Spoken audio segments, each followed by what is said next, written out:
পিরোজপুরে সড়ক দুর্ঘটনায় 2 পথচারী নিহত হওয়ার ঘটনা ঘটেছে।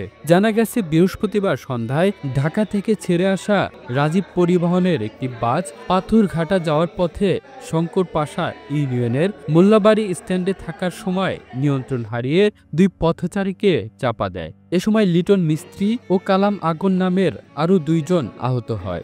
স্থানীয় লোকজন আহতদের হাসপাতালে নিয়ে আসলে কর্তব্যরত ডাক্তার তাদের মধ্যে 2 জনকে মৃত ঘোষণা করেন। নিহতরা হলেন শঙ্করপাশা ইউনিয়নের কামাল কাজীর ছেলে মোহাম্মদ রিয়াজ কাজী ও পারেরহাট ইউনিয়নের আনোয়ার মাঝির ছেলে শাহিন মাঝি। নিহতরা সম্পর্কে শ্যালক ভগ্নিপতি। এ ব্যাপারে পিরোজপুর সদর থানার অফিসার ইনচার্জ ওসি আব্দুস সোবাহান বলেন, দুর্ঘটনায় 2 জন নিহত হয়েছে। দুর্ঘটনা কবলিত রাজীব পরিবহন নামের গাড়িটি আটক করা হয়েছে। মামলা প্রক্রিয়াধীন রয়েছে। ময়নাতদন্তের জন্য লাশ হাসপাতালের মর্গে আছে।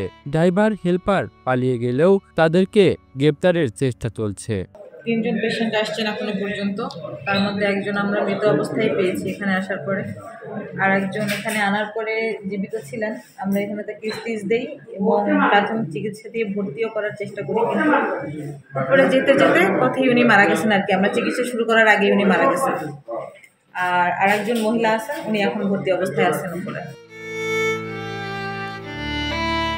The news Bangladesh, national desk.